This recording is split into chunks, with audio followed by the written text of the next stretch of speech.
Pemirsa, itulah dia kondisi saudara-saudara kita yang ada di jalur Gaza di Palestina, pemirsa. Atas dasar kemanusiaan, bahkan juga hak asasi manusia, bahwa nyawa yang melayang ini pasti kemudian kita tidak mau ini terjadi. Saat ini kondisi di Gaza, perang masih terus memanas. Dan itu yang akan saya bahas di Apa Kabar Indonesia malam hari ini, kondisi saudara kita, bahkan juga warga negara Indonesia di jalur Gaza. Dan juga eskalasi politik, pemirsa, akan seperti apa nanti perang ini akan berlangsung. Bersama dengan Bapak Tuku Reza Syah, pengamat Timur Tengah kita, hubungan internasional kita khususnya. Pak, kita dengan warna baju yang sama. Selamat malam, Assalamualaikum Pak Reza. Ya, benar sekali. Bandung, Jakarta sehati. Oke, saat ini saya juga telah tersambung, pemirsa, dengan Direktur Perlindungan WNI Kemlu dengan Bapak Yuda Nugraha. Selamat malam, Assalamualaikum Pak Yuda. Selamat malam, Assalamualaikum Mbak Caca. Selamat malam Yuda. Pak Reza. Pak Yuda, boleh berikan perkembangan terbaru kondisi warga negara kita di jalur Gaza, bahkan juga Palestina, ada berapa banyak dan bagaimana progres evakuasinya? Ya, terima kasih Mbak Caca. Dapat kami sampaikan update bahwa kami bekerjasama dengan KBRI Aman, KBRI Beirut, dan juga KBRI Kairo terus menjalin komunikasi intensif dengan seluruh warga negara kita, baik yang tinggal di wilayah Palestina maupun di Israel. Sebaran warga negara kita 10 ada di wilayah Gaza, 39 ada di tepi barat dan sekitarnya termasuk Yerusalem dan juga Tel Aviv. Dan kemudian ada 94 pelajar kita yang ada di wilayah Sapir. Jadi total ada 143 warga negara kita yang tinggal menetap di Palestina dan juga di Israel. Berdasarkan komunikasi terakhir, kami sudah melakukan Zoom dengan para WNI di sana. Kondisi mereka aman saat ini dan tidak ada yang menjadi korban. Selain itu, kami juga memantau warga negara kita yang melakukan wisata religi di sana. Sebelumnya terdata ada 230. Saat ini mereka sudah dapat keluar dari wilayah Israel menuju Yordania. Dan hari ini juga ada satu rombongan berjumlah 16 wisatawan WNI juga sudah masuk ke wilayah Yordania. Semuanya dalam keadaan aman. Demikian update-nya, Mbak. Oke, begitu banyak informasi yang kemudian berkembang saat ini di Indonesia. Kita juga miris mengenai krisis energi di sana. Mereka hidup dengan kondisi kegelapan, blokade, dan lain-lain. Itu apakah benar, Pak Yuda?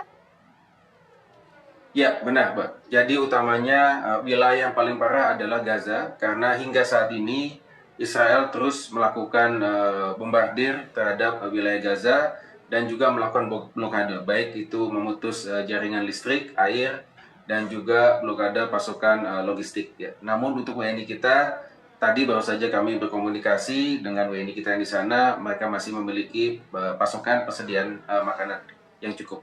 Namun kita terus akan pantau. Namun tentunya situasi ini kalau tidak segera kita hentikan pertempuran dapat menciptakan krisis kemanusiaan yang baru bagi warga sipil di sana.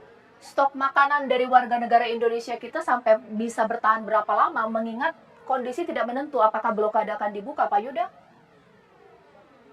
Ya, informasi yang terakhir tadi sekitar 10 hari mereka bisa bertahan. Baik, ditahan dulu Pak Yuda, mungkin saya akan meminta pandangannya sebagai pengamat hubungan internasional.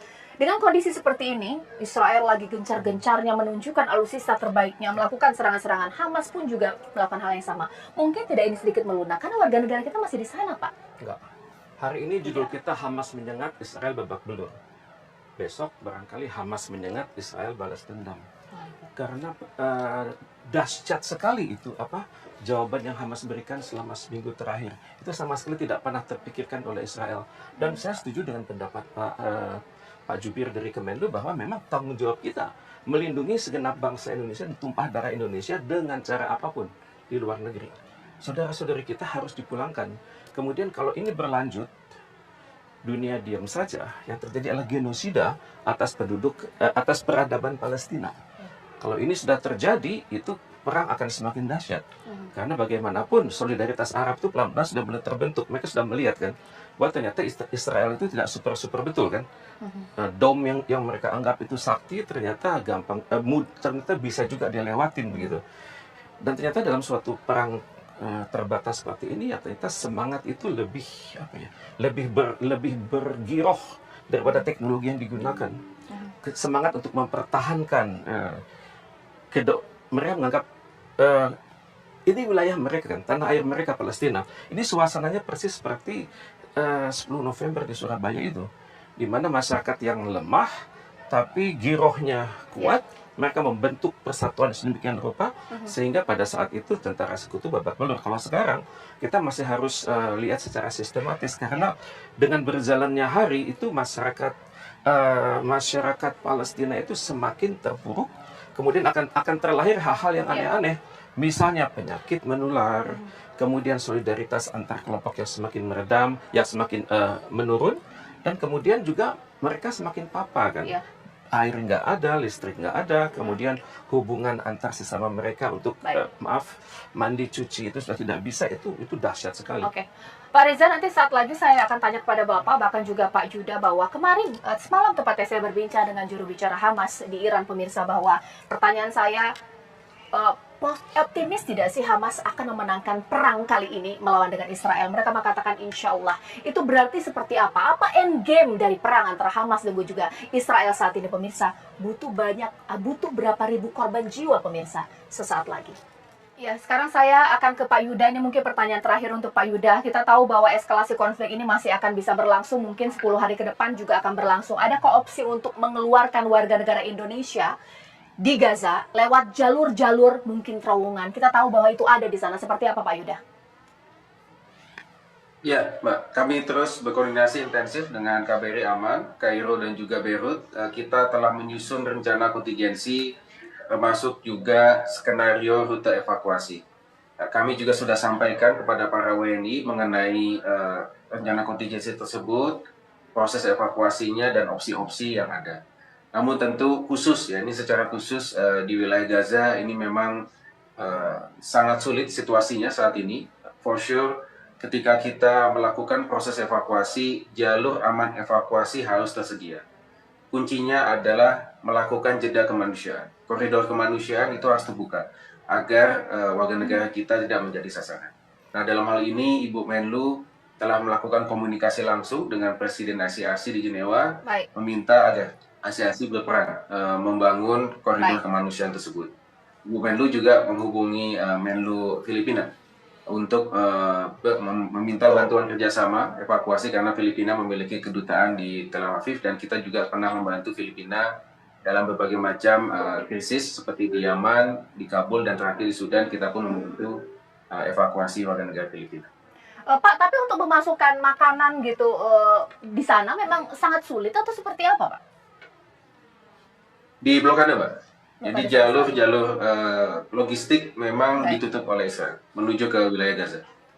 Oke, Pak Reza, saya semalam berbincang dengan jubirnya Hamas, mengatakan bahwa kita yakin akan memenangi perang ini. Itu artinya bahwa kecil kemungkinan opsi damai ini terjadi. Kita tahu ada opsi gencatan senjata demi alasan kemanusiaan.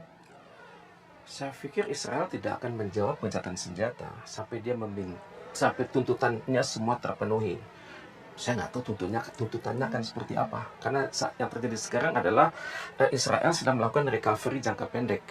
Yang jelas praktek bumi hangus berjalan terus.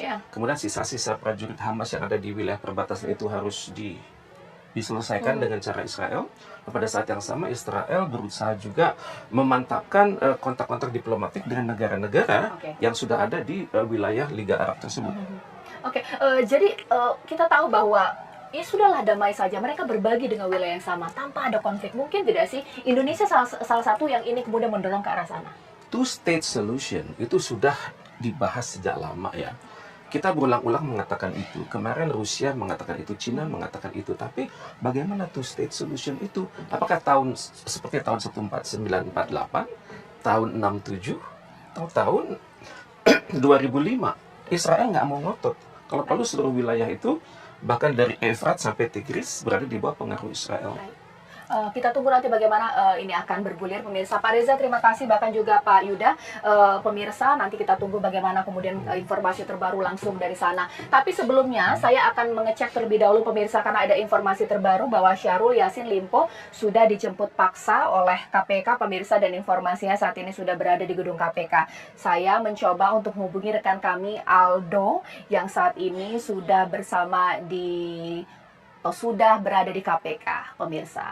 Kita kemudian akan membahasnya di Breaking News TV One.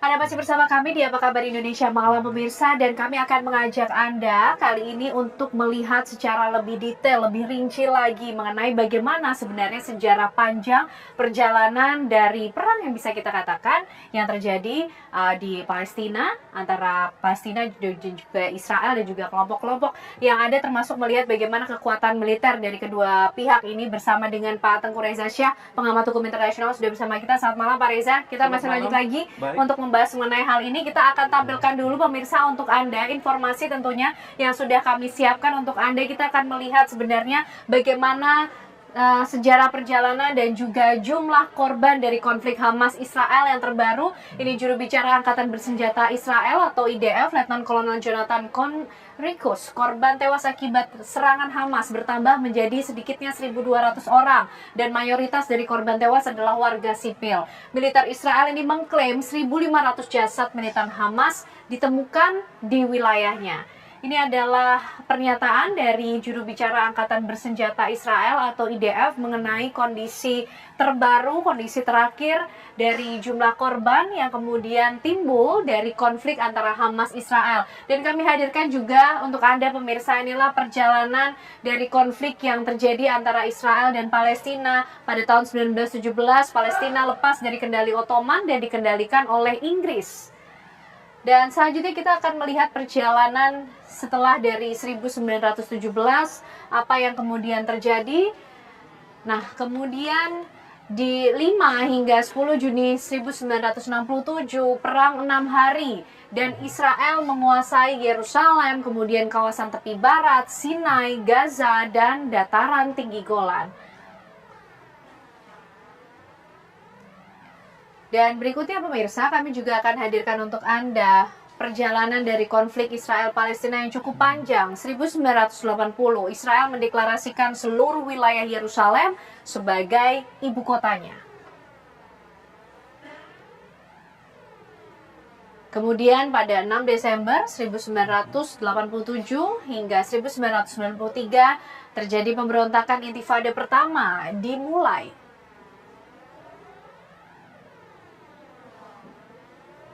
Dan berikutnya juga informasi untuk Anda pada 1993, perjanjian Oslo antara Israel dan PLO pimpinan Yasser Arafat ini kemudian berlangsung di situ.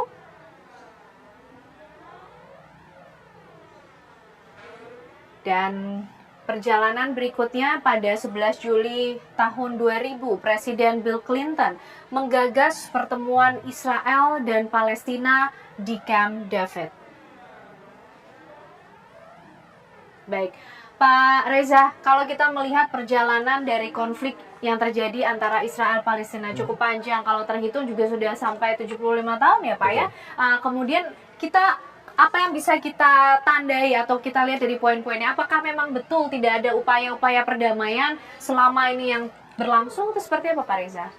Upaya perdamaian itu sudah diupayakan oleh seluruh dunia ya, tapi selalu mentok di Dewan Keamanan PBB. Karena di situ ada 5 negara yang tidak akur. Pertama sekali Amerika Serikat, negara pemilik hak veto. Kemudian di situ juga ada Inggris dan Perancis memiliki hak veto. Tapi walaupun veto mereka lebih kecil daripada veto Amerika Serikat. Dan Rusia, dan dulu namanya Uni Soviet, sekarang Rusia dan Cina. Dan tampaknya ya selama 5 negara itu nggak akur, pemilik hak veto tersebut, maka urusan Palestina tidak akan pernah selesai. Dunia boleh bicara menghentikan perang, kemudian gencatan senjata, kemudian dialog, kemudian bergerak ke two-state solution, tapi tidak pernah ada hasil. Bahkan PBB sekalipun lewat Dewan Keamanan PBB dan juga lewat Majelis Umum banyak sekali mengeluarkan resolusi yang kata kuncinya sama, menghentikan pertikaian, kemudian masing-masing pihak menahan diri, kemudian mengembangkan dialog, tapi hanya sebatas itu. Bahkan pernah PBB dengan tegasnya mengatakan untuk kembali kepada peta tahun 1967. Ya. Tapi Israel tetap nggak pernah mau.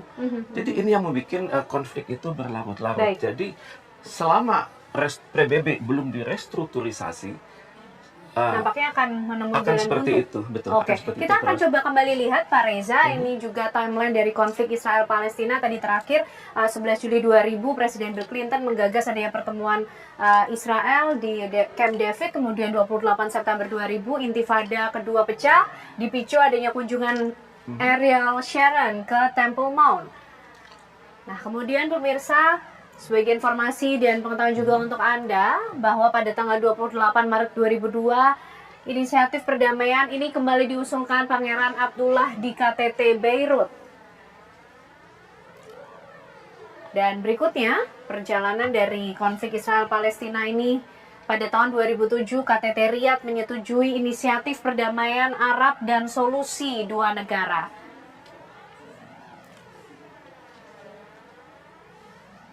Baik, kalau kita lihat Pak Reza, betul tadi juga disampaikan bahwa upaya perdamaian tadi juga sudah nampaknya cukup banyak dilakukan. Tapi mentok begitu ya Pak ya, Betul. cukup sulit. Nah, ini kemudian apa kemudian yang menjadi solusi paling efektif atau siapa yang kemudian bisa menjadi wasit di tengah untuk bisa mendapatkan solusi dari ini semua Pak, kalau sudah posisinya seperti ini Pak Reza? Saya sampai sekarang belum melihat ya siapa wasit yang bisa diandalkan untuk itu ya. Tapi yang paling saya harapkan adalah perubahan dan sikap mental masyarakat di dunia ya. Oke. Karena mereka hendaknya melihat bahwa proses itu ada sejarahnya kan. Sejarahnya adalah Ottoman Empire yang bubar karena kalah dalam suatu perang dunia kan. Dan resikonya adalah suatu kerajaan yang sangat besar tumbang, maka wilayahnya itu kan berceceran. Ya. Dan wilayah itu dikuasai oleh berbagai kekuatan. Dan untuk itu kita menjadi pelajaran bagi kita semua di dunia bahwa negara itu harus sebisa mungkin menjaga keutuhan wilayahnya. Artinya harus solid. Harus Kita solid. kemudian Jadi perjuangan persis kemerdekaannya seperti yang juga. diamanahkan oleh konstitusi kita. Kedaulatan itu harus dijaga, kemudian penduduknya harus hidup secara bermartabat dan mereka memiliki kemampuan melindungi dirinya. Kemudian juga negara tersebut sanggup melakukan hubungan internasional dengan negara lain dan dapat pengakuan. Nah. Jadi hal ini yang belum terjadi dengan Palestina kita Baik, itu. kita nanti akan lihat lebih jauh Pak Reza dan juga pemirsa, termasuk sebenarnya bagaimana kedudukan antara Palestina dan juga Israel secara demografis, kependudukan, dan bagaimana kekuatan militer dari keduanya. Usai jeda kami kembali. Masih bersama kami di Apa Kabar Indonesia Malam, dan kami akan ajak Anda pemirsa untuk melihat bagaimana kemudian perubahan ataupun juga mapping wilayah dari Palestina dan juga Israel yang terjadi dari waktu ke waktu. Kami hadirkan untuk Anda informasinya pemirsa. Kita juga akan membahasnya lagi bersama dengan Pak Tengku Reza Shah.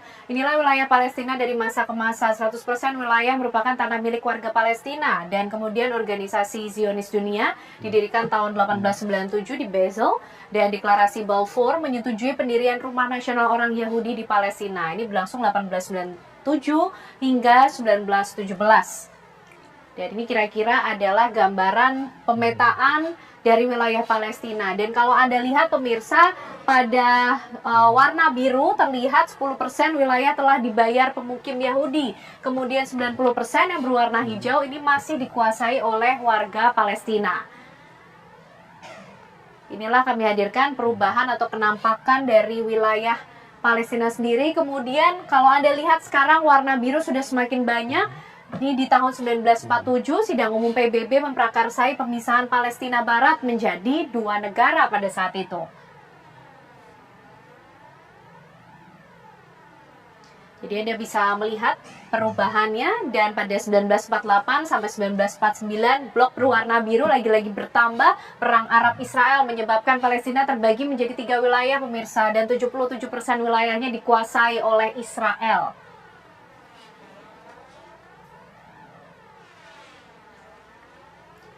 Kemudian pada tahun 1956 sampai 1967, perang 6 hari antara Israel melawan Mesir ini terjadi, dan juga Yordania serta Suriah. Israel ini mengklaim Gaza, Sinai, tepi barat, dan dataran tinggi Golan adalah wilayah miliknya. Berikutnya, pada 2012 dan sampai saat ini pemirsa, pasukan Israel meninggalkan Gaza dan 4 pemukiman di tepi barat utara.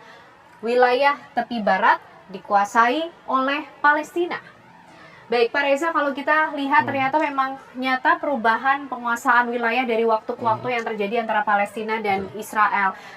Bagaimana kemudian hukum internasional melihatnya juga Pak? Siapa kemudian yang secara sah memiliki wilayah yang mana? Ini ditentukan dari apa Pak Reza? Secara teori kan, suatu negara itu kan persyaratannya ada wilayah, kemudian ada masyarakatnya, ada kemampuan melakukan hubungan internasional, dan terakhir mendapat pengakuan dari dunia Negara luar lain. kan. Oke. Dan sekarang masalahnya adalah status Palestina itu kan di PBB sendiri namanya adalah non-state tapi observer kan. Ini adalah Artinya? suatu situasi yang nggak jelas.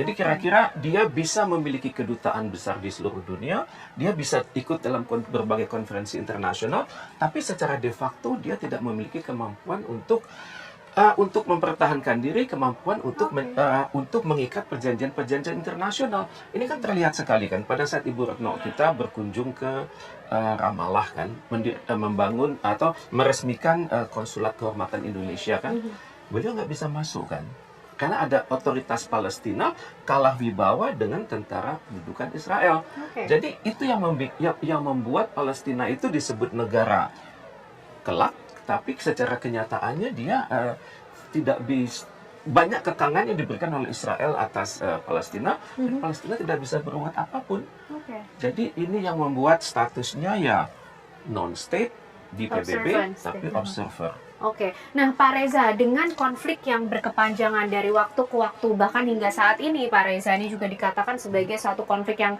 paling besar sepanjang Betul. sejarah. Apa kemudian dampak yang bisa dialami oleh negara-negara di dunia ketika konflik ini terus berkepanjangan? Ya pertama, ini pengalaman bagi negara manapun di dunia ya, bahwa mempertahankan satu kepaduan nasional itu sangat susah. Membangun suatu masyarakat yang sehati dengan pemerintahnya itu sangat sulit ya. Kemudian juga memperoleh nama yang harum di level internasional itu juga tidak mudah.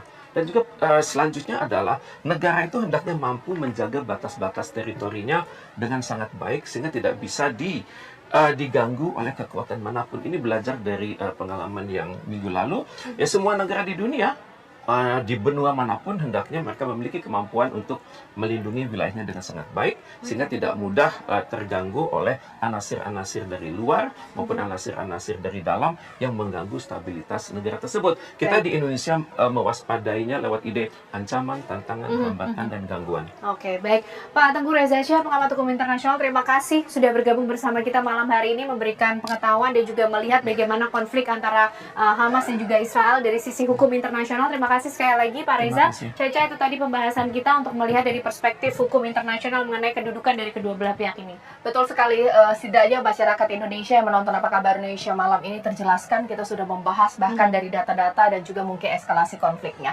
Ya, tapi kita harus mengakhiri Apa Kabar Indonesia malam kan, yang mana saat lagi Anda dapat menyaksikan dua sisi bersama Dwi Anggi yang membahas mengenai konflik di Gaza, di mana Israel dan Palestina ini saling serangkan. Tapi saya Caca Anissa, Dan saya Nana serta teman-teman yang bertugas siapa Apa Kabar Indonesia malam pamit undur diri. Terima kasih, selamat malam, sampai jumpa.